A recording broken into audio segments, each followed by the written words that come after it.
Alvaro. We actually are a minute Good morning. ahead of schedule today. So, I might give it just a minute here for Oh, it yeah, to sure. connect to all the different services.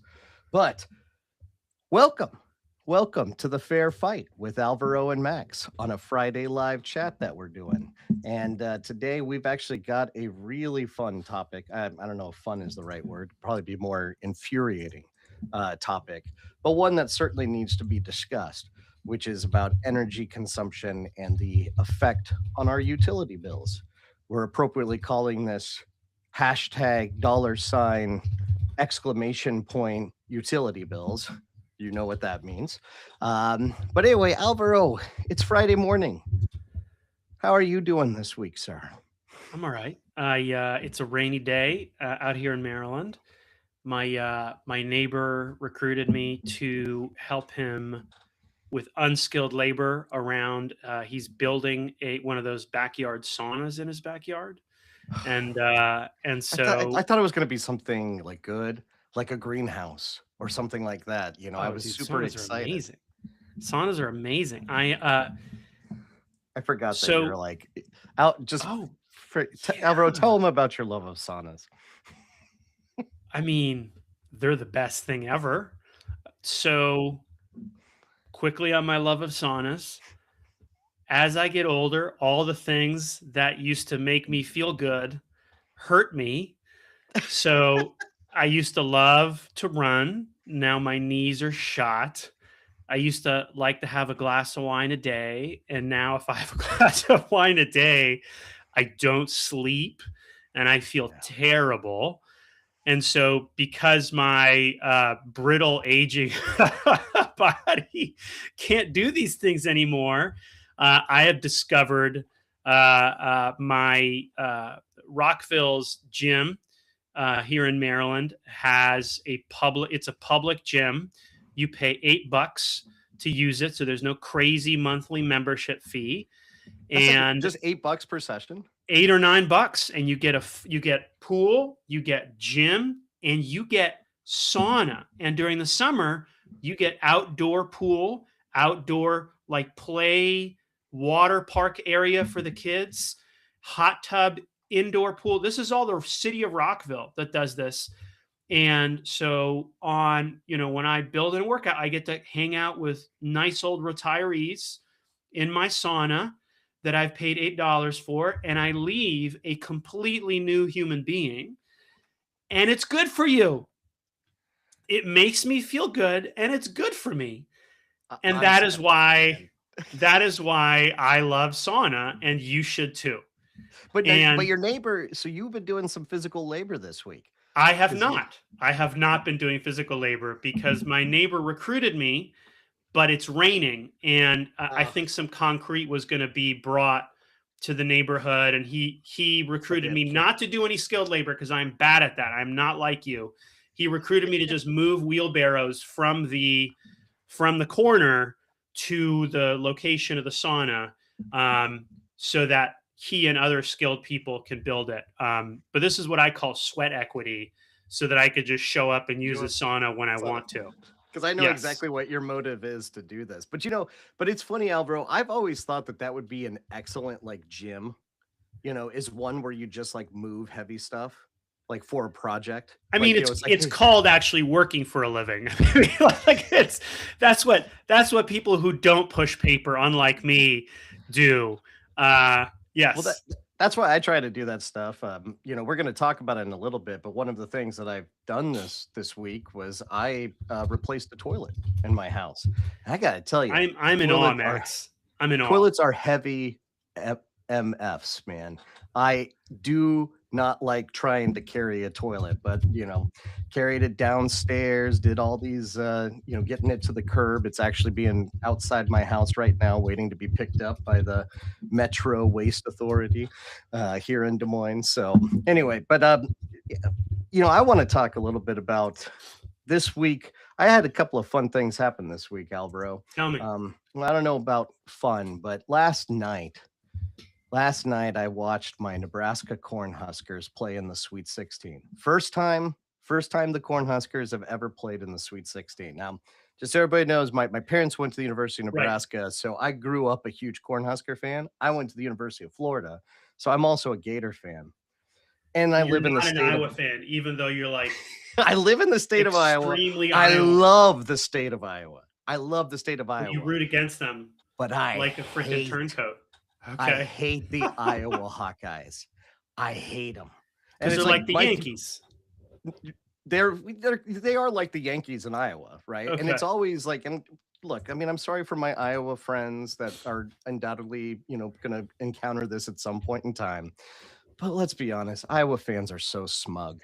They are so smug and they're so arrogant, and their team has never really won anything, right? But it's like they act like they are Duke or Okay, that they I'm are. gonna give away my lack of knowledge. Isn't the women's Iowa They were basketball great because team like they produced the Caitlin best? Clark. Yeah, it was like No, not Connecticut. It the was like UConn and them, right? Or no? no, because even Caitlin Clark never won a national title. Didn't know that. Didn't know. I got the Yeah, impression she did based on all the hype. Okay, no, so I'm no, no, no. embarrassing She myself. got But yeah, okay. so what was it? Because that was that whole Angel Reese. Though that she did because they played. I'm trying to remember that NCAA tournament.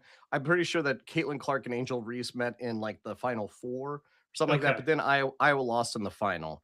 I think Okay. was it to South Carolina. I'm sorry No for idea. women's No idea. fans, I was but born anyway, watching soccer. I was raised watching soccer. So love uh, soccer too, man. soccer and Yvonne Lendl and Stefan Edberg and Pete Sampras. Sampras, as my dad would call him, and he was Tennis, you're a obsessed with tennis Pete fan Sampras. too. Is it? I mean, it's just what your parents like. Let's not get too precious about this. We like what our parents liked when we were 5 to 12. That is what we like.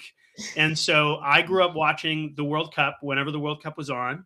Obsessed with Argentina, obsessed with Brazil, and then like Sundays or whenever it was, my dad would wake us up and turn on Yvonne Lendl, Stefan Edberg. We caught the tail end of Jimmy Connors. Then Pete Sampras, Courier Courier, well, as my dad would call him, and that's what my brother and I would watch, and so that's what I grew up watching. No Alvaro, basketball. did you No, ever have your heart ripped out of your chest watching a game? not really, man. Not really. See, that's Yeah. because like I mean, when I was a Yeah. kid, I lived and breathed college Did you? sports. It was Okay. like I was obsessed with it. It was when Nebraska won national championships in the 90s, 94 and 95. Yeah. Like I just was a fanatic. All And right. for me last night, I Nebraska basketball. I've been a Nebraska basketball fan since I was a kid. And this year they were like good. They were Okay. legit good. They were number 4 seed in the tournament. And Okay. they're playing Iowa. And as I said, I went to the University of Florida. Right. Last week, Iowa beat Florida, Right. upset them, 9 Yeah. seed over a 1 seed. And look, Iowa deserved that game. I do think that there are problems with the reffing in that game too, Yeah. because Yeah. Iowa just doesn't seem to get called for fouls. But last night, Nebraska was up. They were up by 10 points at one point in Yeah. time. And I swear the referees put their finger on the scale. And this is, I'm just going to say my piece here because I've been calling it. And I think sports fans, if you're out there and you love sports and you're starting to like kind of see unfair reffing in different contexts, we have to wonder, is all the proliferation of sports betting, Yeah. is it going to Oh, absolutely. compromise Absolutely. because there's too much economic incentive. Like there's too much money that is going around these games. And it's not even like you have like I hate to call them legitimate because I don't think they should be, but you have like the legitimate channels of sports betting where it's actually acknowledged to be a bet, right? Which is like DraftKings and all of the, what's the other one? I forget. I wouldn't call FanDuel. DraftKings legitimate, but yeah, No, or that's what FanDuel but what legitimate. I'm saying Oh, is yeah. that it's like you're actually placing a bet on the game. So you have that whole Yeah. market. Yeah. But now we have these prediction markets like Kalshi. Yeah. And there's so much money to be Oh, made yeah. Right. off of these games and what happens. Yes. And you can't help but wonder if like kind of a, moderately paid referee in sports, like starts seeing ways that they can make money.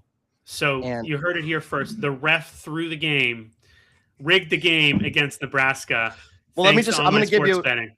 So I was calling. I was at a bar last night watching this game with all Iowa fans because I'm in Des Moines, Iowa, right? So I was like the lone Husker fan in the bar.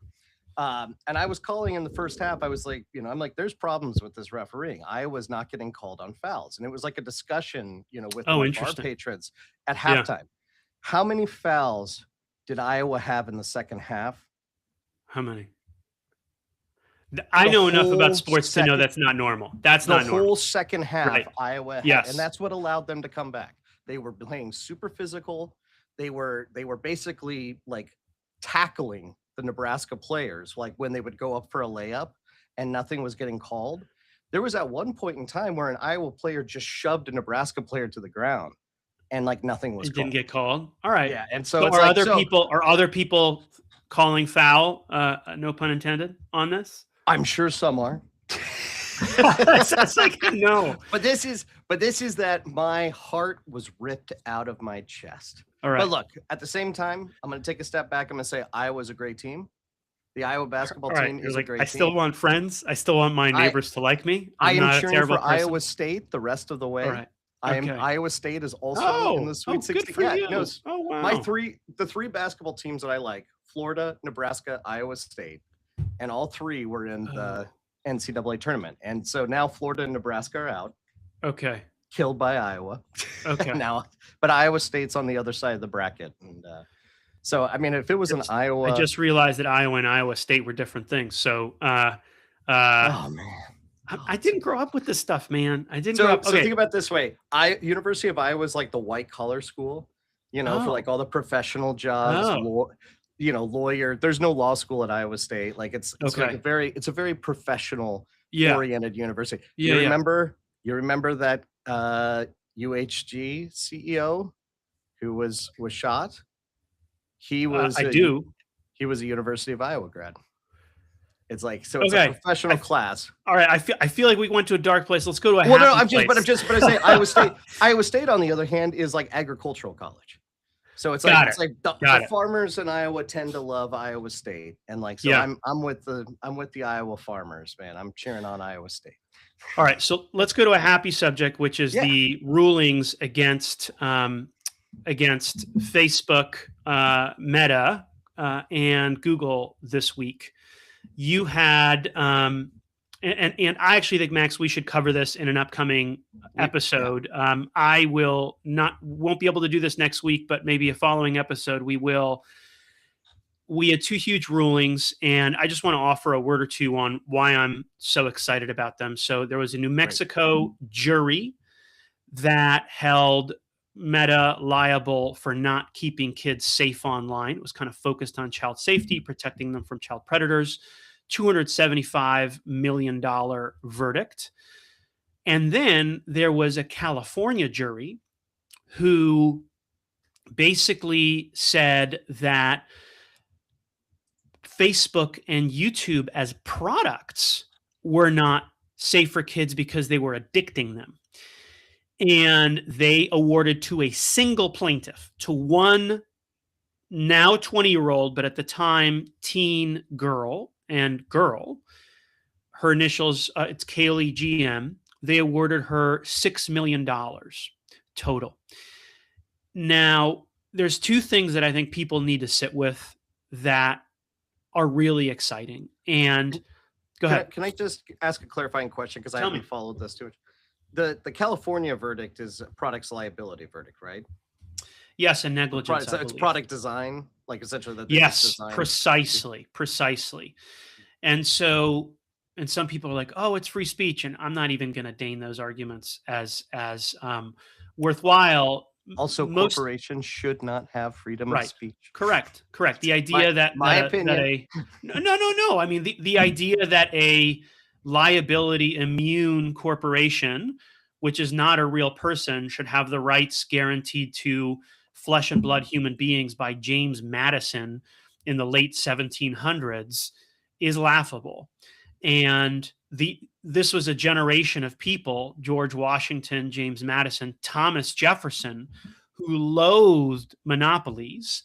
The Boston Tea Party was an act of protest and looting against a crown-granted monopoly the idea that James Madison, author of the First Amendment, wanted to protect a trillionaire company like Facebook from designing products that make kids hate themselves, hate their bodies, and want to hurt their bodies is banana land. It's Mars. I mean, it has no bearing on reality, even though the Roberts Court has bought these arguments hook, line, and sinker. I will point out, in contrast to the Rehnquist Court, which was the court before Roberts, Rehnquist was very, very friendly to corporate America. He thought that corporate speech should be subject to corporate quote unquote speech should be subject to a fraction of the protections that this court thinks it should. So, well, and can we just point out too that even our speech as individual living, breathing human beings, it's restricted too. We can't do speech which harms other people, right? We can be held liable for our speech if it incites violence, if it causes other people to resort to violence.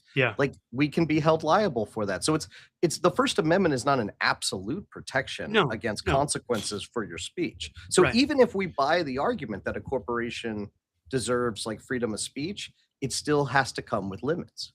That's right. And so let me quickly point out two things as to why this verdict is so special. I'm a guy who was, I was Al Franken's chief counsel from 2009 to 2014. I was on the Senate committee that considered a lot of this stuff. Senator Franken, charged me with building the Senate subcommittee on privacy, which was one of the first critical voices against Google, Apple, Facebook, held some of the first aggressive hearings against this company. Let me point out, back then, there were these lavish parties, Christmas parties, holiday parties, where you would go, and I went once to the Google one. I never went to the Facebook one. And it would be like free drinks, free food in a fancy hotel. And I remember there would be these oversight hearings, and you'd show up and senators would literally be like, how do you think you should be regulated? And so what jumps out at me, Max, is these were trials that were in the weeks, right? Measured by months, right? And when you have a mom, a dad, a school teacher, regular people sitting on juries, you can't lobby a mom or a dad. You can't lobby the school teacher, right? That's why corporations hate jury trials. They prefer to have a bench trial. That is right. They want an elite judge who is kind of part of their professional club to consider their cases instead of juries of regular people. And so Congress has never done anything. And it pains me to say, because I was part of Congress for 5 years as a staffer. Congress has never done anything meaningful, literally never done anything meaningful to check the power of these companies in addicting kids and teens. State legislatures have tried. All right. So California passed the age appropriate design code. Spencer Cox, the Utah governor, has he's been great. Done anything he could to try to check this stuff. Do I agree with Spencer Cox and everything? I don't.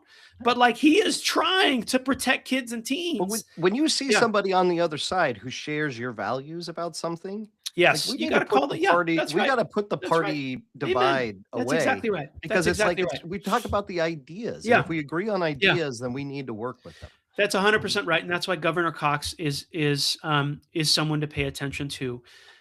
Anyways, these moms and dads did it in New Mexico and California in the course of 2 months, and all these fancy elected officials. The case took longer than 2 months. The case took longer, but the jury sat, and I'll check this in a second, for a few months. Yeah. Right? They did this full time for a few months, and they held these companies liable for $281 million. And that's just starting. That's the number one thing I want to flag out. They make that back what? I have no idea how much, but it's that's no. It's a drop in the bucket, but it's about to rain. All right. And so New Mexico was one of 50 states plus the District of Columbia. That was just liability in one state. KGM was just one plaintiff. out of what could be millions of plaintiffs across the country. You multiply 6 million by millions, 6 million by millions, you have a lot of money. And so my hope is that it's an existential threat to the business model of addicting kids and teens. And I'll just throw one other thing out there. There has been this insane trend that started to happen in AI companies where Sam Altman, who ostensibly is part of a, in his words, very successful billionaire AI company, a couple months ago, and people don't like to talk about this because it's gross to talk about it. He said, "Oh, we're going to pivot into erotica. We're going to offer this functionality to our users." Now, let's take a step back. Most wildly successful companies don't pivot into pornography, right? Just kind of a trend. If you're producing something of value, Costco's not like, you know what, guys, we're going to do porn, right? Like, it just doesn't happen. You don't know about the Costco back room? I don't.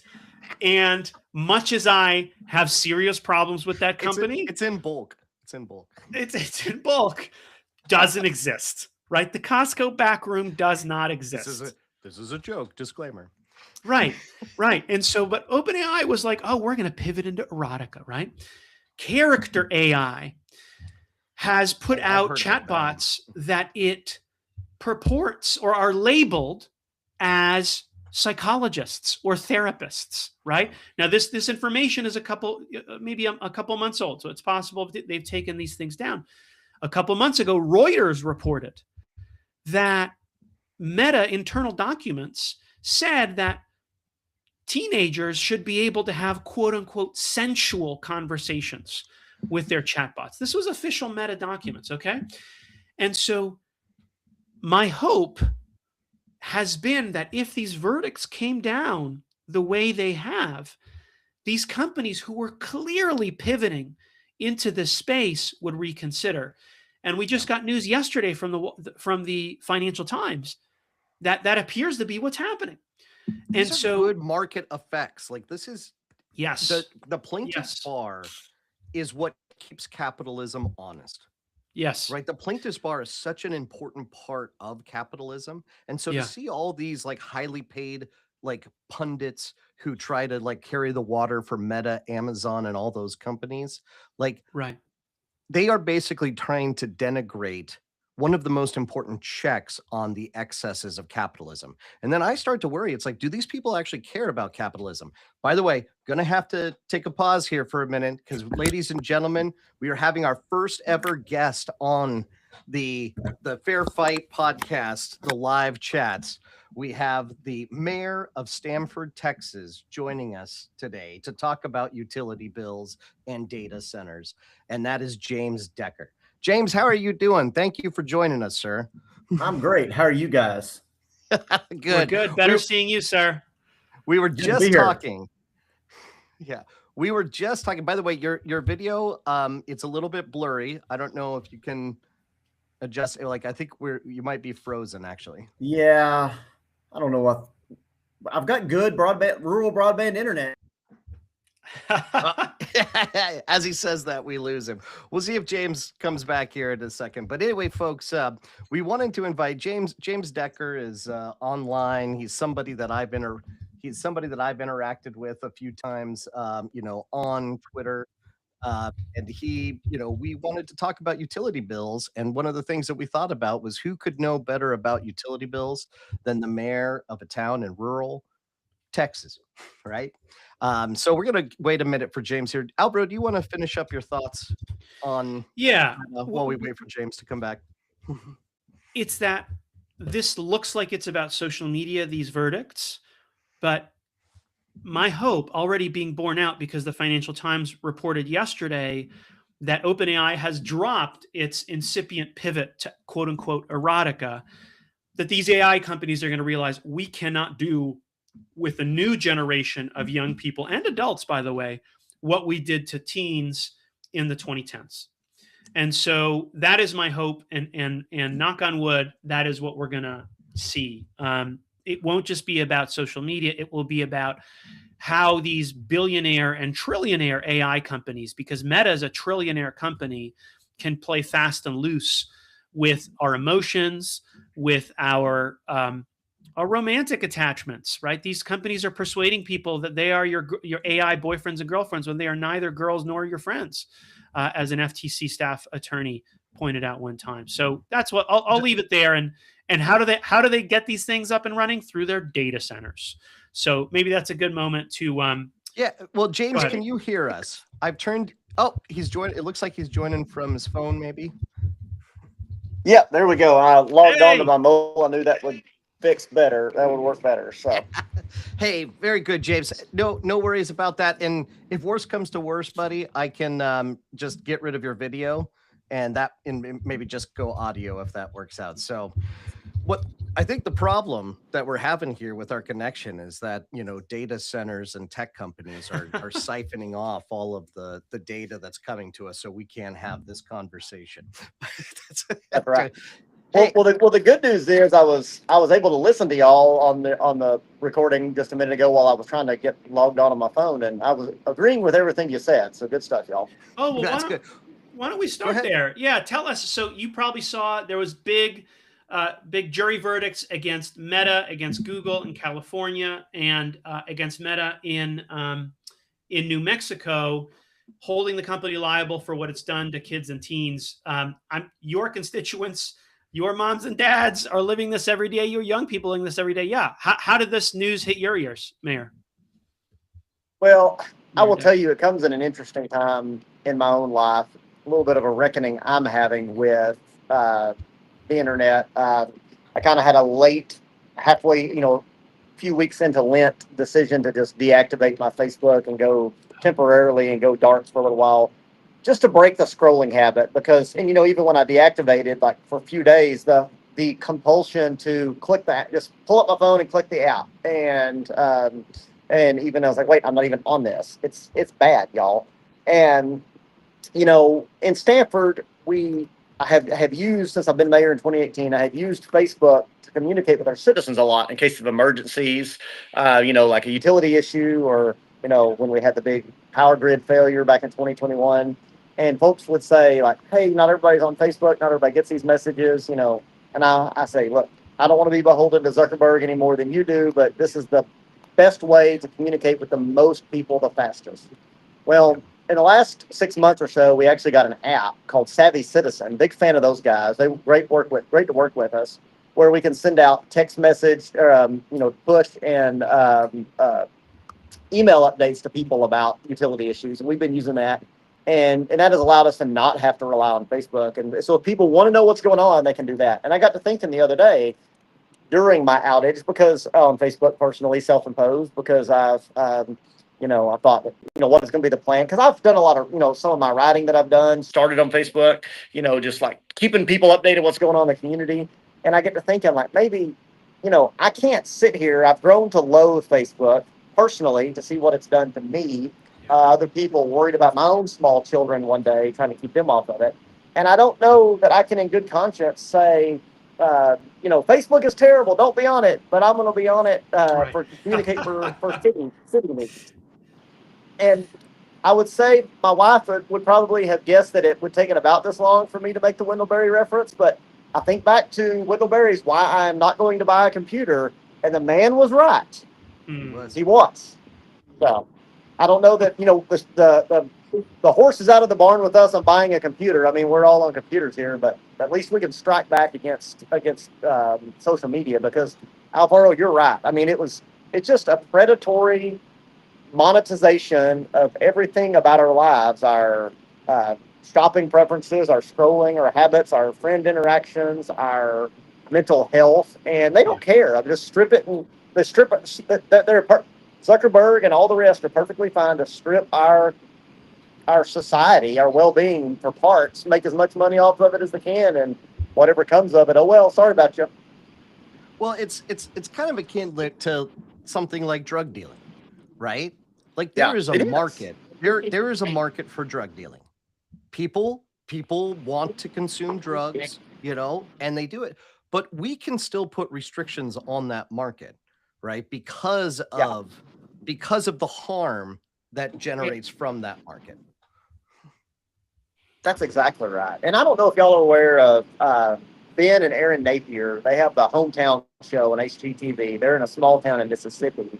They've actually created an organization, and it's like Osprey or something like that. And they kind of started out of their friend group with their parents with kids their age to keep their kids off of social media. It started a nonprofit to kind of here's the tools and how we do it. And I think it's very important. And, I've got an 8-year-old and a 4-year-old that's going to be 5 in 3 days. I don't want to sell her short because she wants everybody to know she's like 5. But that's what my wife and I talked about. Like, you know, we want to keep them off of social media as long as possible, but we're also going to have to model it too because we can't say, yeah, we're scrolling Facebook while we're sitting here visiting with y'all. So, but y'all don't get to be off until you're teenagers. I don't think I can do that and be, a logically consistent parent.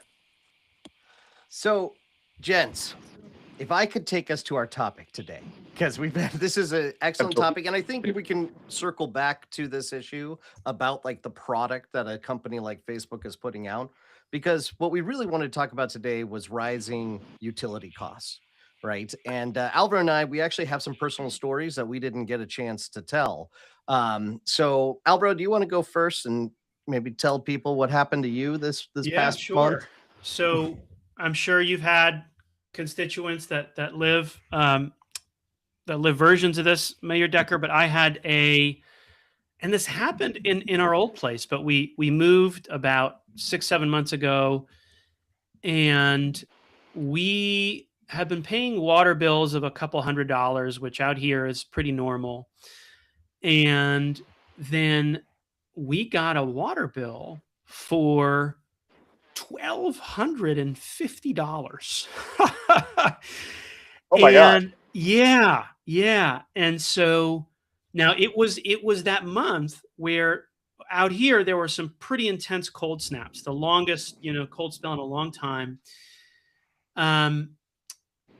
And that was clearly driving part of it. Now I had some family over, and so I was like, hey, did we use much more than we normally do? So I went next door to my neighbor, and he said, oh no, I got a bill for $900. And I know for a fact he's one of those dads I aspire to be, which is the dad that sets the thermostat at like 60 degrees or something and is like, put on a sweater. He's a sweater dad, right? And so they got a bill for $900. And so, oh my gosh, that was my wake up call to this. I have a lot of colleagues where I work at AELP, American Economic Liberties Project, been working on this for a while. That's when I was like, okay, maybe I need to pay more attention to our utility work. But Max, how about you? What have you been living? For me, number one, just in the last month, my electricity bill doubled, right? And I don't think my consumption has increased that much. So look, I'll be honest, haven't done the work to figure out if they just raised the rates, and pass that on to me or whatever, but the bill doubled from what it had been the previous month.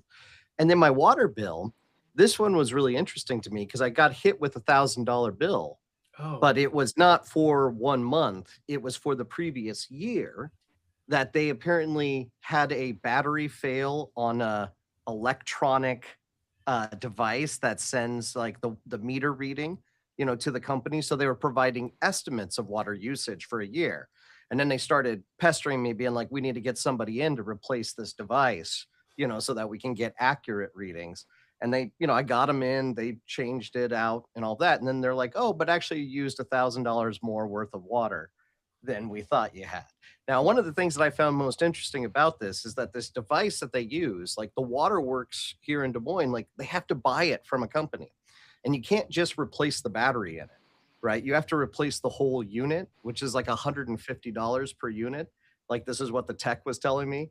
And I'm just like, gosh, you got to imagine that all of that like public money going to a private entity, right? That's providing this technology. It's like that gets passed on to the water consumers. Like, I'm like, is that why my water bill is so much higher now? Is so they can pay out to these private companies that supply them with this convenience for the customer.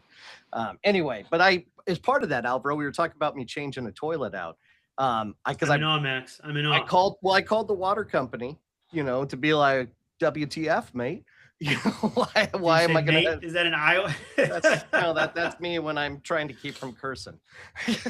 But anyway, they told me, they're like, well, you potentially had a leak over this past year.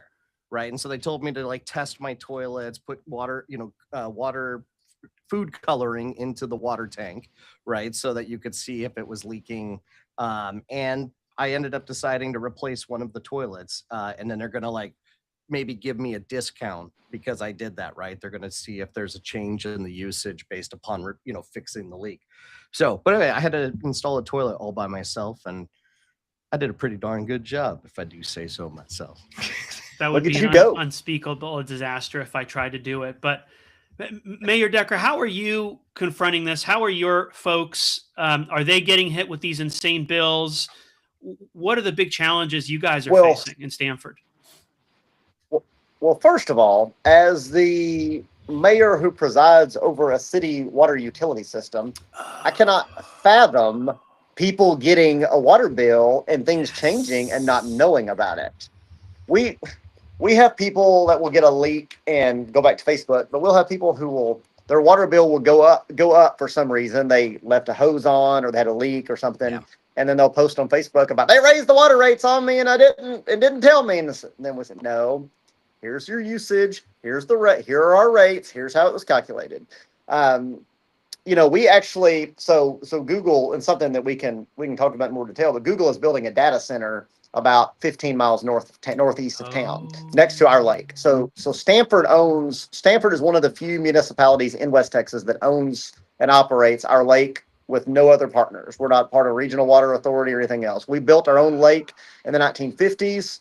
It's got about twice as much water capacity as we're actually using in it. Over rural decline and population decline. And then over the years, we had sold water to a neighboring community that is a deal that fell through in the early 2000s due to some poor leadership. So we had a lot of excess water. And Google came to us when they were building it near the lake. Everybody was convinced because they wanted to steal the water from our lake, but it was because there used to be a power plant out there. There's some major substations in and out from big high capacity transmission lines. It was in a solar project next to those substations, so it was a good spot for them to build a data center.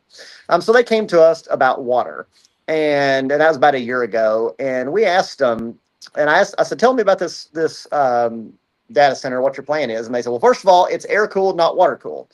And I said, that's good, because if you told me it was water cooled, the conversation was going to be over right now. So now we will get to keep having this conversation. So over about a year, we've made a deal to sell to them about 170,000 gallons a day of water for once they scale up. That'll be the kind of the peak usage for warehouse, office purposes, the kind of the closed loop cooling. That will be about $1 million in revenue to the city at its peak, which would be about a 20% increase in our city budget. So, that's a good deal. But as part of this, and by comparison, one of the towns that we were selling water to in the early 2000s, when that deal went away, we were selling between 200,000 and 400,000 gallons a day of water to them. So, I mean, we've got a history of selling way more water than this since the lake was built in the 1950s. Well, as part of this discussion. Oh, sorry, James, just so I can give people some context on this, like 170,000 gallons is much less than like a typical data center would use. Because if you're talking about a typical one, it's going to be using between 500,000 and 5 million gallons per day, depending upon the scale of the data center. So 170,000 per day is relatively small. Yeah, and to be honest, like, and even if I'm naturally skeptical of all things because I think that's my job for our citizens. But even if I thought they were going to try to do some sort of bait and switch and move it to some sort of water cooling or something, the reality is 170,000 gallons a day, that's not going to get them very far down that road. And that's water that we've got to sell, and it's not open-ended. And to put it by comparison, the city of Stanford uses between 500,000 and 700,000 gallons a day in our own system on a normal day, about 1 million gallons a day in the summer on a hot day. So we're not talking about, jeopardizing our, capacity, or it's not using more water than our citizens are using. So it's just a good industrial user like we had when there was a power plant out the lake, because they used water out of the lake out there for cooling. But as this process came up, we realized that we needed to recalibrate our water rates partly because we did not have a rate for large scale industrial users out of town, and we were not going to give them our rate that we're paying to our charging our citizens, obviously. So we had to recalibrate, and people were convinced that we were raising the water rates on our citizens to pay for it. I was like, well, no, they're not doing that. They're building, we have to build a treated water line out to their data center. It's about 15 miles, but they're building it. We told them it's like non-negotiable. And that, yeah, they're like, yeah, that's fine. $10 million water line on a $1 billion project. That's, that's a rounding error for them.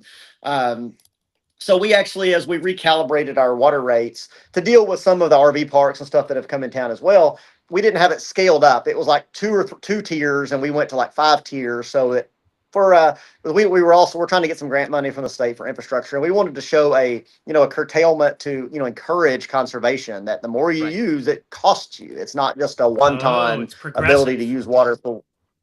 Exactly right. We made it significantly more progressive than it was.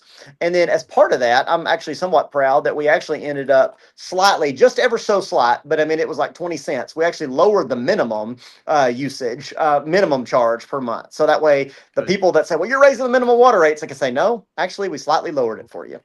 Let me just jump in and point out 2 ways in which this is different from a lot of the energy conversations, and why that might be. Number one, this is a municipal water utility. This is something that the people have control over, and you're a part of that, right? Number two, when it comes to electricity, usually people don't know this. Like regular human beings, moms, dads, families pay higher per unit electricity rates than data centers and traditional industry. And so traditional industry, like a warehouse, a factory, pays the lowest rate. Data centers pay somewhere in the middle, usually. Sometimes they pay that rock bottom rate. And it's regular families that pay the highest rate. And so because of this control you have over the lake, over this water utility, you're able to flip that.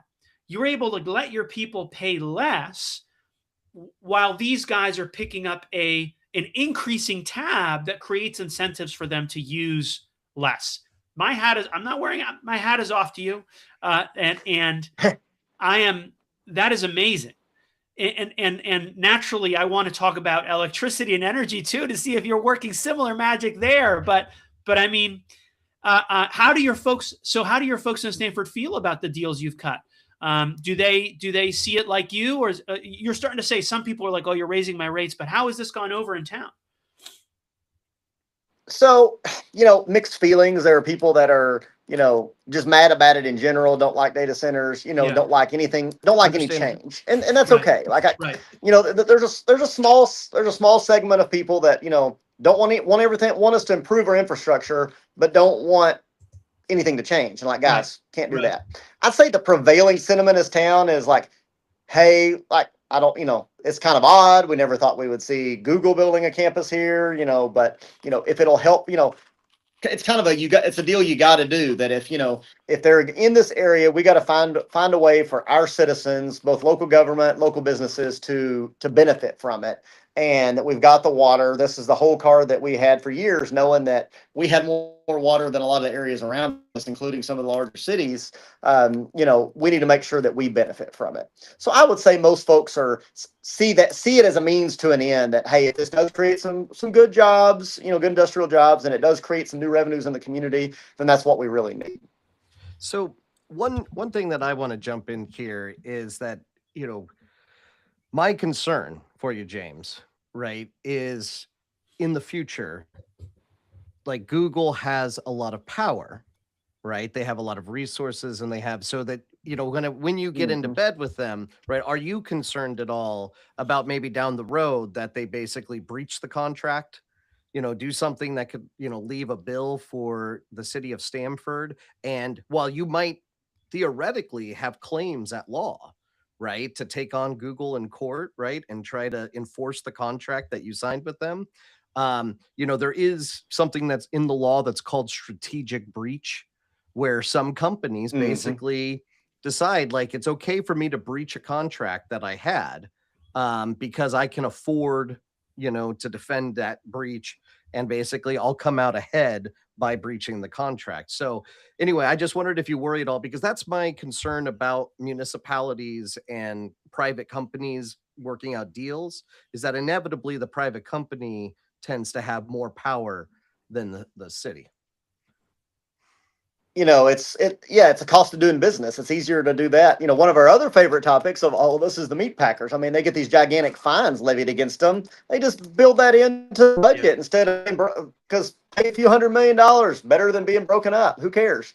I think anybody that's in any local government official is in any sort of business with a large tech company like this, somebody that's got extreme political power, would be foolish not to have that concern. What we have been very careful of, and also just, from the general boomtown threat, because, a lot of booms can leave a community worse off in the end, especially if you start ramping up for stuff. I think about the guys that I've known that got a whole bunch of oil and gas royalty income coming in and built their standard of their new standard of living based on that income, and then income dropped out from underneath them, and then their standard of living, they couldn't afford it anymore. Yeah. So as we have seen things happen in town, we've been very careful. The city has not expended any money that we don't immediately get back, or that's going to put us in a bind in the future. So, for example, with our as the construction is ongoing, they're buying raw water from us. Just basically got a pump in the lake to use for settling the dust, mixing concrete, that sort of thing. We've gotten about $1 million out of that in the past year.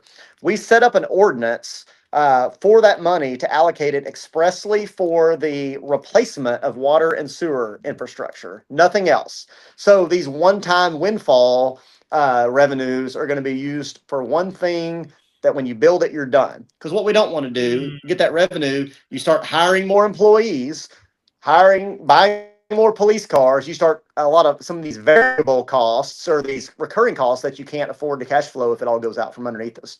Yeah. So that's our first and foremost concern. If this Google deal dries up and goes away, if the whole bubble bursts, whatever it is, we're not out anything. Could I ask you about electricity? So they're not using water. They are using air for the most part to cool. Are you worried about electric bills? Do you have a municipal or publicly owned electricity utility that might be able to combat some of the demands and pass on any winnings to your folks? Or are you more worried about that? How are you guys figuring that out? Lord, how I wish we had a local municipal electric utility. Okay. We do not. There's a few small cities in Texas that have those. Stanford never did. Okay. So we were part of the West Texas utility system, which was built in this area, and then it was eventually bought by Central and Southwest, and now it's part of AEP. I am not a fan of electric deregulation in Texas. I remember when it happened. All it did, it just gave private equity the opportunity to come in and strip it all for parts and break it. I would say that I'm very concerned about electric bills in Texas in general. Yeah. That's in general. That's not something that I have control over, but I would say to Google's credit or whatever, and this is kind of a double-edged sword. They're building, they built this because they had a solar project out here next to it, and they're building another one. And I refuse to call them solar farms because it's not a farm; it's an industrial facility, and words have meaning. Right. But so Intersect was the company that built this one out here. Well, Intersect Power, Google recently bought out Intersect to kind of bring that power in-house. My understanding from what they're doing is all of the power being generated or that's necessary for this data center will come off of these solar projects out here. So it's not going to be a net loss to power in the grid in Texas.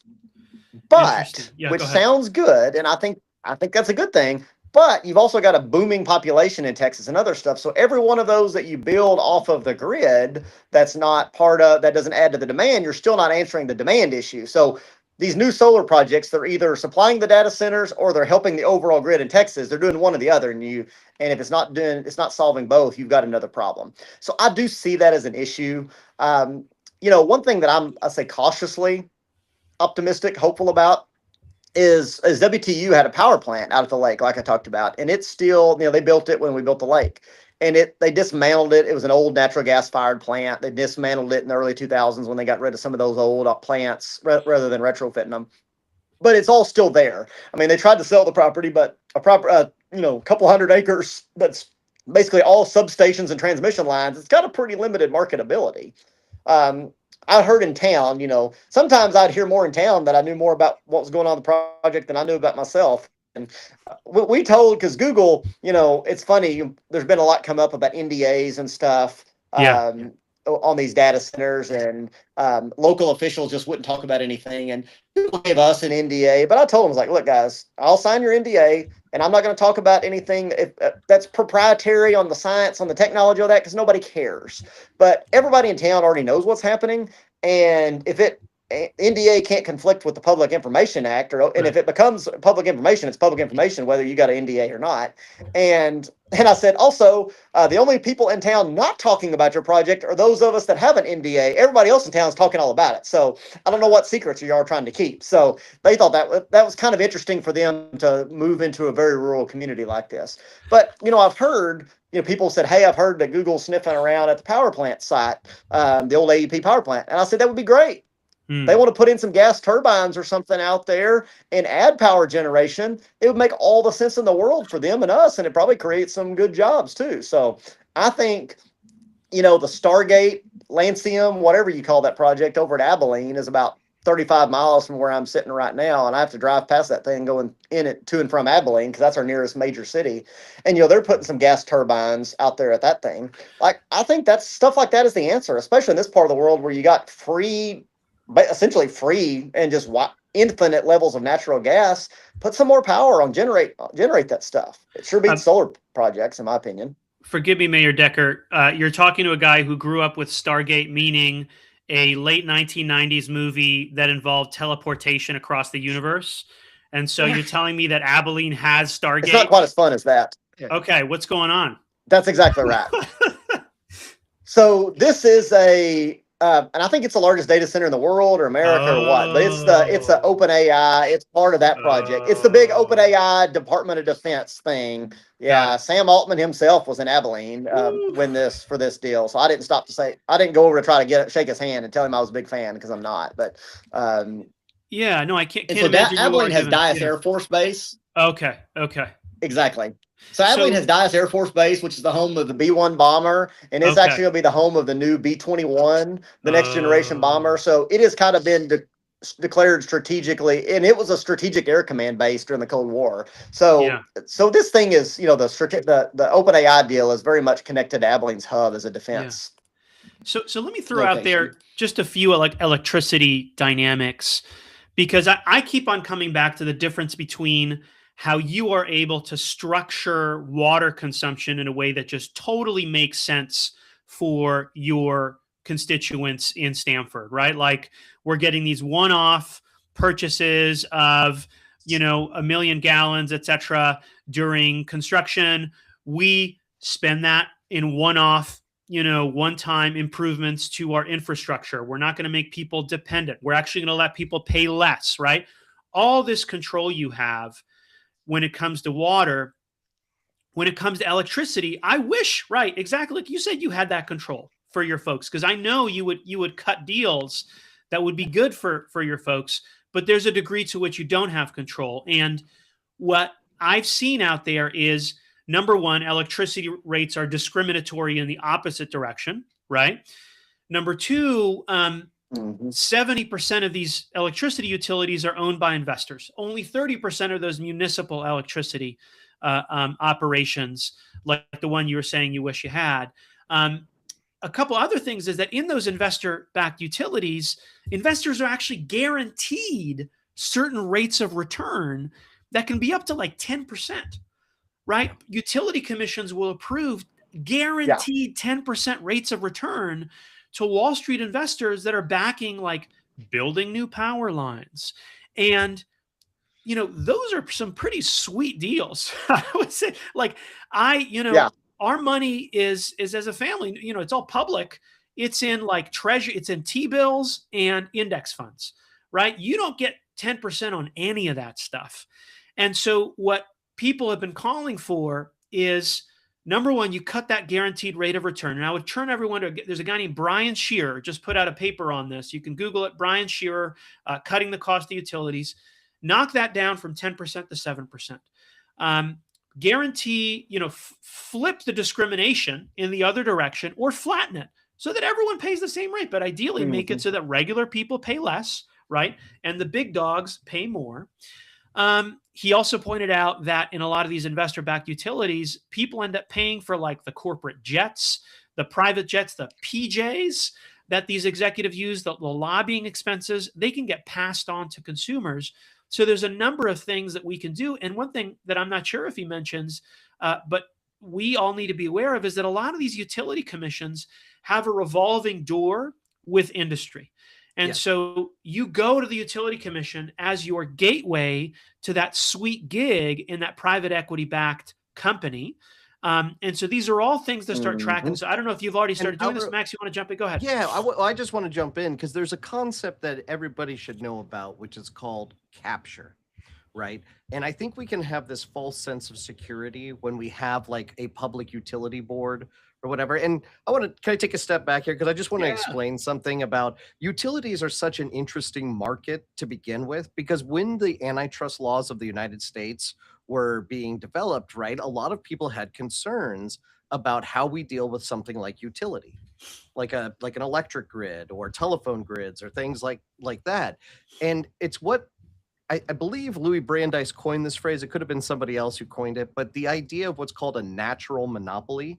And the reason it's a natural monopoly is that the infrastructure cost to like actually develop it is so great that you don't want multiple companies to be like doing it. So the bargain of a natural monopoly is that, okay, you get to have a monopoly over this like public good, like electricity, but you're going to submit to regulation. And so, and Brandeis understood this. It was like you had to actually regulate the entity. And so when we have public utility boards that are supposed to be regulating this, making sure that it's fair for all the citizens and for the consumers of the electricity, if a big corporation or private equity or anybody with money is able to capture that board, they're able to make sure that they have influence over the people on that board, then they can cut those sweet deals, right? Which provide a big return to them. And that's like, there's varying degrees of corruption. But one of the things that I've noticed is the United States, since about the 1980s, and look, we had corruption before the 1980s, no doubt about it, right? But it's not just that it's becoming like bigger part of our lives, but it's becoming more accepted. Like people just seem to be like fine with corruption happening. They're fine with agency capture. They're fine with, you talked about the revolving door, Alvaro. They're fine with that. And I'm not fine with it. I want a public utility board to represent the interests of the public and not the interests of the wealthy and the corporations. Agreed. Well, what were we talking about? And I think Go ahead. I agree, and it's tough. And I mean, and you see that in Texas, because our Public Utilities Commission is the one that oversees that, and it's appointed. Those positions are appointed by the governor, and a lot of times that they cycle through that. And I know some people who have been on that board. I've talked to, had conversations with them, and for the most part, it can also be, you can get the idealist on there, and as soon as they start getting too much pushback from the industry, the governor will just tell them, you need to find, I'll find you another spot or something. I mean, and you've got a governor like in Texas, you've got a governor who's been in charge for over a decade, and it's the policy is firm of what the policy is going to be is firmly entrenched. And I don't know that there's a good answer for all of that, but I think you hit the nail on the head. Regulatory capture, you see that in other issues. Regulatory capture is a huge problem. Yeah.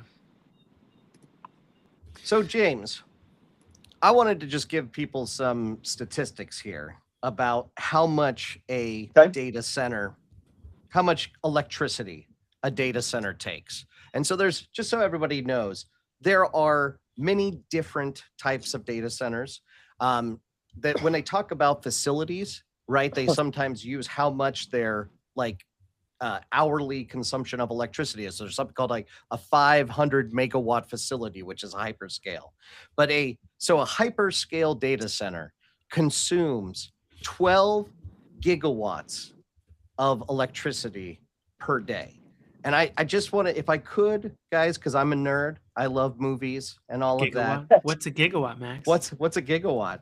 I it's dangerous to give me like access to tools that do fun things. So I'm gonna play this here just to give people Is the it concept. a gigawatt explainer, Max? A gigawatt? Need a nuclear reaction to generate the Yeah. 1.21 gigawatts of electricity. 1.21 gigawatts! 1.21 gigawatts! Great Scott! What the hell is a gigawatt? So, boys, There you go. what the hell is a gigawatt or a gigawatt, however you wanna say it? Well, as later explained in the movie Back to the Future, that was a clip from one of my favorite movies, Back to the Future. As explained there, 1.21 gigawatts is equivalent to the bolt of lightning, right? That's what it was taking to make the time machine in Back to the Future work. And so each data center, these hyperscale data centers, 500 megawatt facilities and greater, if it's a 500 megawatt facility, it's using 12 gigawatts. So what is that? I thought it was Approximately pronounced gigawatts, Max. gigawatts. Yeah. And it's a gigabyte, right? Do you guys say gigabyte or gigabyte? I'm joking. It's definitely not a gigabyte. When these because by the way, so now it's tera, right? Like, so back in the 1980s, like the idea of giga or giga of anything, right, was considered to be just astronomical. Now we're talking about terawatts. And just like you're talking about in computer storage, you're talking about terabytes. So anyway, I just wanted to give people that context, but there's another there, and just a second, there's some fun. I got some fun facts here of what that is. Oh no, I don't. You got some fresh facts? Hit us with a fresh There's fact. another fact that I looked up because, in the data center context, and James, you might know a little bit about the cryptocurrency people, the facilities that are generating, They're mining Bitcoin. Bitcoin. They're mining for it. Yeah. But the Bitcoin network, I wanted to look up just because I was interested in this. The Bitcoin network uses as much electricity per year as a country the size of Poland. All right. I want you to just like conceptualize that, right? So it's like these companies or these networks, these facilities, like we're talking about astronomical energy consumption that is going to things which, in this, I want to tie this back to the beginning of our conversation about Facebook and like what they do. What is the value to our society that is coming from all of this electricity drain? If we're talking about AI, or we're talking about cryptocurrency, right? What actual productivity as making our society better is coming from these energy consuming entities? It's a great question.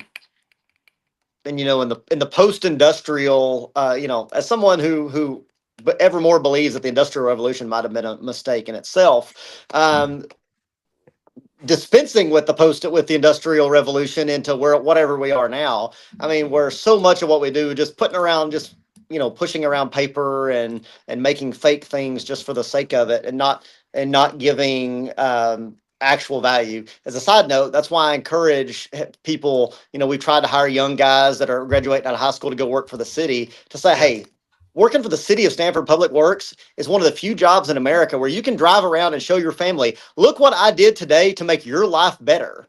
Lawyers and financiers and all these other people, and yes, I am a lawyer, but they don't do that. They just sit around and push paper. You can actually see what's being done. And I don't know. I mean, I have friends who are fans of cryptocurrency and, I have my I don't know that I'm convinced, and I know that people think it's a scam or a CIA op and other stuff too. But there's so much of what we're doing. And you look at between all the big chip makers and AI companies and tech companies. It's all a circular. We're generating revenue for you to pay us, so we can pay this other company who's going to pay us. I mean, I would say I would call it a pyramid scheme, but it's not a pyramid. It's like a circle. So I don't know. I think you have what are we gaining from it, Max? I don't know. I've had thoughts that maybe a lot of this, maybe there are some really super secret, defense projects going on that none of us know about. I mean, I don't think I'm dealing any trade secrets. That's just my hypothesizing. But I don't know. It's odd. But even if we're talking about like advanced defense, one of the last chats that Alvaro and I had was about like AI targeting in the Iran war and how it's leading to innocent people Yeah. being killed. And so, and this is what I just want everybody to grapple with. Even if you can find like a use case for these technologies, right? For AI, for cryptocurrency, for these energy consuming products, even if you can point to one like productive aspect of it, we also have to, if we are economically minded, right, we also have to consider the costs, like what comes later. What are the consequences of doing that? And I just want to point out something. I don't know if listeners realize this, but when I was researching cryptocurrency and its energy consumption, you know that the country of China banned crypto data mining in the country of China in 2021? Is that right? Yeah. Now, why would they Just like do they that? banned paraquat while also selling it to our farmers. Yeah. No, you're Wait, James. what's paraquat? Could you say a word about that? Yeah, it's a herbicide that's used in a lot of some herbicides are people will talk about being toxic, and I don't there's probably the truth somewhere in the middle. Everybody, I mean, paraquat is very toxic. I know guys that use it some on some defoliation of cotton, and they don't like using it unless they absolutely have to. It makes them nervous. I mean, it's got the skull and crossbones on the side of the deal. China makes paraquat. They don't allow it in our. They don't use it in their country. It's banned in China, but they export it to us for our farmers to use. Just a big situation there. Wow. So I hear conservatives often talk about the threat of China. I hear liberals talk about it too. But like if we look at China as being like our primary competitor in the world, I think we have to take seriously like what they're doing in competition, right? Like what they're like how they are focusing their efforts. And one thing that I mean, I'm not an expert on Chinese energy, but I do understand that they have lots of very large scale renewable energy projects, like that their government is basically doubling down on the idea. And so, I mean, that clearly, when you talk about the costs of like say coal plant, electricity generation versus the renewable energy like solar power. And James, by the way, I wanted to talk to you because you said something about having some skepticism about like solar facilities. So I'd love to hear your thoughts on that. Right. But if China understands that they can kind of cut their energy consumption, right, and I guess it's not consumption, but their generation coming from renewable resources like wind, water, solar, and trying to eliminate bad consumption that they see, like are they basically trying to win the electricity war that might be the next generation? Yeah, that's exactly right. And we have a tendency to say, look what China's doing. They don't have to play by the rules when it comes to like emissions and environment. As they on some of the WTO and other stuff where they got to hide behind developing country status. And those are very fair criticisms of international agreements and how they've screwed the U.S. for the principle of the matter. But at the same time, China is saying, "Hey, this thing is bad, but we're going to send it to you. Maybe we ought to pay attention to that." Yep. Because if you think China is a malevolent force, in a lot of ways they are. You gotta examine it from every angle. And what's funny is that what you often hear, I'm not in the Beltway. Max thought I was. I've corrected him. I've disabused him of this notion. But we hear in He's the just Beltway outside the Beltway. not just that. I'm like an hour 15 outside of Washington D.C. Anyone from D.C. recognizes. So an hour 15, you're like 5 miles off the Beltway. Is that right? I'm like 20 miles away. Look, Texas distances are different, man. An hour 15 so is like a Alvaro, short drive. What's as that? a quick sidebar, Yeah. my wife lived in DC for 10 years before I met Yeah. her. She went up there after college, Yeah. came back. She's from this part of the world. We met the day after she got back. When Okay. we started dating, we went up to DC and met some of her friends. And Yeah. she lived 2 counties over. And her friends said, "Well, how far apart do y'all live while you're dating?" And I said, 75 miles. And some of her Yeah. friends said, "Oh my gosh, Right. how No, long that- does it take you to get there?" I said, "Hour." Yeah. Just totally different scale. Yeah, no, different scale. Absolutely. But all I was going to point out is over here, what you hear all the time is like, oh, we got to keep up with China. We got to keep up with China when it comes to AI. What I hear you saying, Mayor Decker, is, well, we also got to pay attention to the stuff they're banning, right? Like, look, they're banning Yes. this herbicide. They're banning Bitcoin mining in their country. All right, like, if we're speeding stuff up like crazy in order to keep up with them, maybe we should also pay attention to what they say are bad for their own citizens. And I will say that, like, we are seeing scenarios where people are overtly adopting AI, recognizing that it makes mistakes, but doing it anyways. And Pete Hegseth, this is why we have AI so aggressively integrated in the military today. He issued a memorandum in January saying, we are integrating this everywhere. Your unit will be judged based on how well it integrates it. And if we don't, the cost of not doing this fast enough is greater than the cost of misalignment or the mistakes it makes, in other words. And so I think that's why we're seeing these schools bombed in Iran. And look, like, absolutely, there's a world where AI helps people do any range of things, right? I mean, it does do some incredible things, but it should not be something that pervades everything everywhere before we fully recognize it. And look, I want to respect your time, Mayor, but I will just say, for me, the innovation you're showing in Stanford, because you control the water utility, because it's a municipal water utility, you're able to go toe to toe with Google and say, you guys want our water? Great. These are the terms. You're going to pay a higher rate. You give us these one-time influxes. We're going to use it for one-time fixes. We're not going to kind of get addicted to this inflow of this big tech money that isn't predictable and isn't guaranteed. That, for me, is how all of AI could be. And all of all of this stuff could be, it's where Absolutely. people like you are in charge and your constituents and your colleagues are in charge. That is the future we could be living in. And so my last question to you, Mayor, is how did you get here? And I'm not talking about the municipal water utility, but I've watched you online. You know, um, how did you come to be mayor, and someone with your point of view, where no, we actually don't need to follow these fat cats. We can set our own road and our own path. How did the folks in Stanford get you as their mayor, such that you're not bought by all these corporate interests? And what would your advice be to other young people who might want to be, a young, innovative mayor in a Texas, in an Iowa, in a Maryland?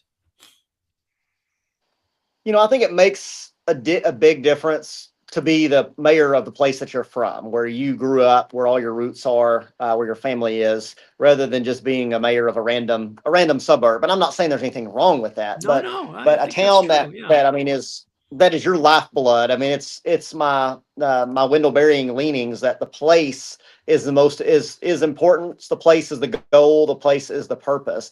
That makes a difference to say, we've gone through a lot of changes. Stanford was a railroad town. It was a trading center. It was an industrial town in the mid-century. We've seen get rich quick schemes. We've seen good and bad ideas The come and go. monorails. Yeah. And we just have to, exactly right. And we have to realize that all of those things, keep an eye on the prize, on the purpose. And Stanford has been one of those places that has been victimized by, I would say, you throw a starving dog a bone and he'll take anything and get. And that's kind of the nature of rural economic development over the last 30 years. The state will send you all their crap, private prisons and other sort of, things that, well, here, we'll create some jobs for you, but now we don't want it in our backyard, but don't worry about that. That's totally a coincidence. To view it from that prism that, hey, this place, we were looking for a good industrial employer when we found this one. And, we have persevered. When you grow up on the semi-arid plains west of the 98th meridian, where everything is dry and everything stings or bites or is poisonous, you know that things are just a little hard. Life is not easy, Yeah. and that's okay. And you just take things as they go. I think about our forefathers that settled this country in this part of the world and what it took to carve a community out of this place. And so you know that if it sounds too good to be true, it probably is. And that these companies have gone to different places before and made promises that panned out or didn't pan out, and you just view everything kind of with the skepticism of your forefathers to say, "Hey, we're Yep. trying to build something to last here. If you want to be part of it, great. If not, well, I'm sure you'll find somebody else to take your money and wave in front of you." And also, I will say that I have a little bit of, as a lawyer, I would say I probably come at it from a different angle. I've got several pipeline cases going on with my clients right now where I've got pipeline companies that are mad at me because my clients are the last holdout because everybody else took 10 cents on the dollar when when the landman waved a check at them, and we made them take us to condemnation because we're going to go get more money out of them. So I kind of view everything through the healthy skepticism of a lawyer representing his client and advocating for their interests, and I think that makes a difference. So more young lawyers should move to rural communities, and more young lawyers should run for office. We have James, too I'm many gonna lawyers in Congress, Yes. but not in rural communities. not that's a really good point. That there should be more lawyers in rural America and fewer in Congress. Mayor James, Decker, where can absolutely. go ahead? Where Well, can I folks just had go ahead? I just had one question. So, James, being a pipeline lawyer, I bet you're not a huge fan of the Kilo v. New London, Connecticut case. Oh my gosh! And as a that I remember reading that case when I was in law school. It came out when I was in college, and Same here. and also I thought about that in use of eminent domain in Stanford, which we have not at this point in my time. But there may be some issues that happen. It's a terrible case. It's awful. For But I people, will say in can I Texas just we're explain? accustomed. Please do. Yeah, I just wanted to explain Kilo v. New London. Basically, a private company being able to use the government power of eminent domain to take private property for private benefit. It's a case that turned the idea of eminent domain completely on its head. It's certainly not in line with the Constitution. And all it has really done is allowed for private money to essentially use the power of government to take people's private property. Mayor Decker, But I will say sorry, that in Texas, and I'll answer your question there too, Alvaro. No. In Get in there. Texas, it's Sorry, even I just worse. want to. Because Yeah, you could get in there. Go. look up common carrier status in Texas. Pipelines are the worst. A pipeline has eminent domain status merely by identifying itself as a common carrier, as the ability to, I gotta plug my phone in before it dies, as it has the ability to just identify itself as having common carrier status by checking a box on its application with the Texas Railroad Commission. And it doesn't even have to show that other companies' substances are going into the pipeline, just that it could be open to them if they wanted it. So I'm dealing with one that's a pipeline. It's a 30-mile pipeline within two counties that's going to go from one station to another in this one company's oil field that they're claiming eminent domain status and condemnation authority because they're a common carrier. They're not going to put anybody else's oil in it, but trying to get the Texas Supreme Court to overturn that common carrier status in Texas it's impossible. So that's fascinating. Y'all really want to get wound up about eminent domain? I see a future podcast here, James, of you coming on and telling us more about eminent I'd domain. love to, guys. Yeah, so where can people find me? I'm on Twitter at James Decker 2006. That's my college class year. That's my Hotmail account too. So I'm still the still a big Hotmail guy. Oh, gee, yeah. Exactly right. If it ain't broke, don't fix it. But you can find me at west of98.substack.com. That's where I do most of my writing. And as I try to reckon with the terrors of social media, I'm going to try to be more deliberate in whatever I put, that not trying to be as clever on tweets, or maybe still on tweets, because Twitter still is insane, but it's still fun and I've made a lot of good connections there. But also doing more focused writing on on my Substack rather than elsewhere. So check it out. Check me out there. It's free to subscribe. James, thank you so much for joining us today. This was an excellent conversation, and I'm really enjoying the fact that you and I got a chance to connect with each other, and I hope this isn't the last time. Absolutely. I'm a fan of both of you guys and the work you're doing. And I will leave you with one final thought to call back to Yeah. what Max was saying earlier. We could really solve our energy problems in the 1.21 gigawatts if somebody would just invent Mr. Fusion already. Mr. Cold Fusion. fusion. Oh, There you different. go. No, that's Yeah, from yeah, right. Back to the Yeah, Future, yeah, Mr. right, Fusion. right. Or no, it's from Everybody go watch Spaceballs. Back to the Future this weekend. Wait, is that? Is no Miss? Right. I'm getting my figure it Mr. movie Fusion's in reference. part 2 from 2015 when he went into the future. That's all right. Thank you, James. Thank Thanks, you, guys. sir. Have a great day. Y'all too. See ya. Be well. That was a lot of fun, Alvaro. Oh, he was terrific. We got to have him back. Yeah. And Yeah. so this, I think probably in the moving forward with the Fair Fight podcast here, I think we're going to try to have a lot more people who are actually participating in markets, right, in different capacities. Alvaro and I, one of the things that we loved about the roles that we had at the FTC, much more so than anything that we did within the agency, I think was getting out and meeting people across this country and finding out that, even if you have different ideas, right? Alvaro, do you have time, Alvaro?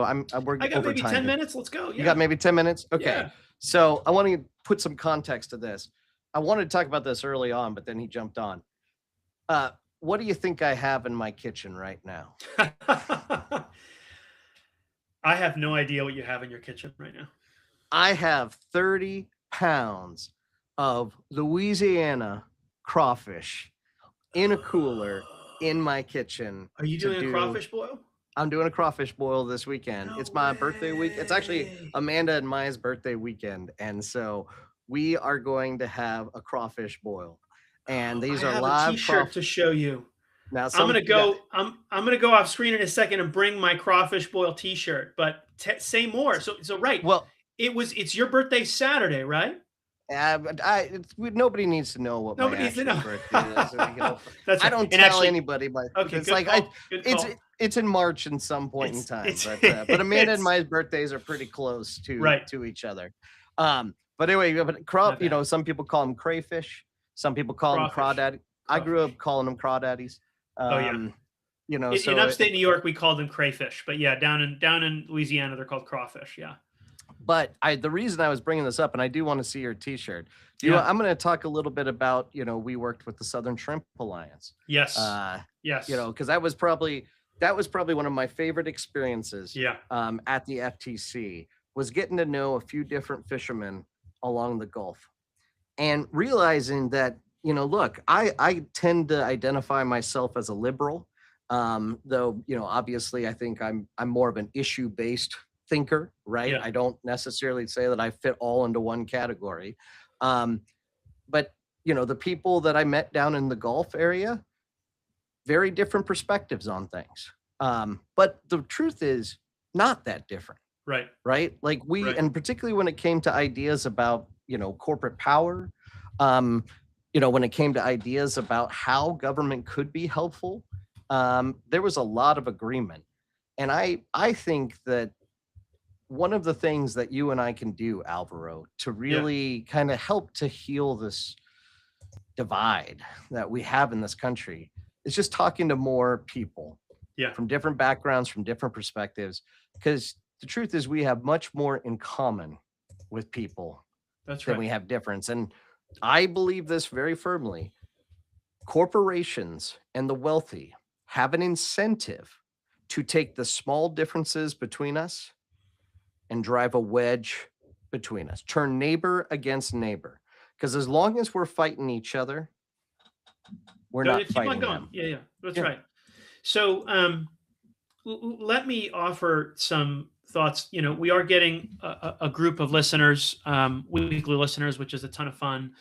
And to folks who've been following along, our process here, we are going to start doing some more experiments. So basically Max and I started doing these Friday hangouts just to figure out how stuff works, right? Because he and I have been guests on plenty of shows, but it's a very different animal to run your own show. So that was kind of the first just beta test, soft launch, etc.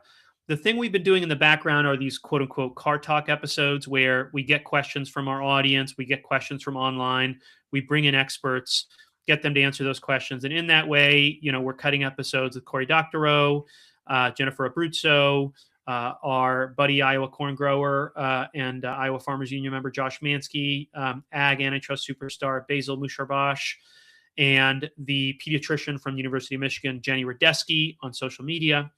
But the thing Max and I have started realizing is the magic we're trying to go after is how this sometimes esoteric, sometimes way too technical body of law that's supposed to protect regular people against mega powerful corporations, how to bring that to life. Because in those rooms, when we're meeting with the Southern Shrimp Alliance, when, in Biloxi, in Biobattery, when we are meeting with the wholesaler on the outskirts of Salt Lake City or a labor union, in Upper Marlboro, Maryland, this stuff comes to life. And you see how it is this thing that's about really important stuff about our ability to control our futures, control our destinies. That stuff comes to life in a way that talking head conversations or wonky, law review articles, much as I love my law professors working on this stuff, that's what we want to bring to you. So we're going to start trying different things with the show. We'll have more information on that as it rolls out. But let me just point out one thing. I don't mean to be a broken record here, but what I loved about that conversation with Mayor Decker was how DC is really great at pointing out how stuff goes terribly and stuff goes wrong. Yeah. What I loved is to hear him say, well, guys, we own the water utility. And so when Google comes knocking, we set the terms for that. We got our folks to pay less. We got Google to pay more. And not just that, they're paying more the more they use. So their incentives are right. And just picture that idea applied to everything else we talk about, right? When there's lots of, small businesses, when there's local control of things, how these interactions with these unspeakably powerful corporations could be flipped on their head.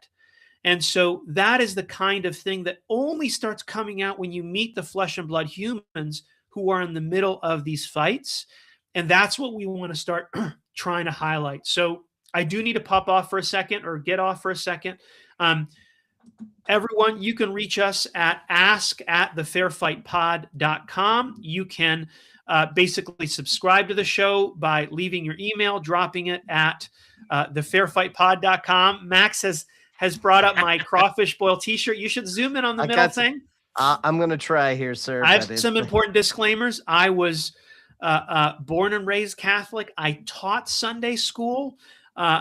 With every passing year, I do become a little more spiritual, just like you, Max. But I was in New Orleans recently for Mardi Gras with my family, and I discovered this T-shirt, and it is a reimagination of that famous Last Supper painting, except instead of wine and bread, there is a massive pot of crawfish being poured across the table, and if you would, I'm trying, sir. It's okay, man. It's because of the way that the website is set up. It zooms. Don't worry about it. But this is for those listening on the podcast. This is a reimagination of the Last Supper, but with a crawfish boil instead. And the way you can tell this is legit, Max, is that there's a little blue canister, little blue shaker of Tony C's on the table.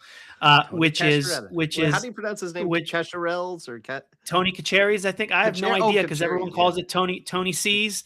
But that, of course, is the spice for the crawfish boil. That's on the table. That's how you know this is real. This is from a locally owned store. 10-pound bag of spice along with my my 30. But is it Tony? Oh, for the boil. Yeah, for the boil. But it's just like it's the Cajun seasoning that. Yeah. I'm impressed, but But let me quickly call out the independent business that put out this T-shirt. It's called Dirty Coast. They've got stores across New Orleans.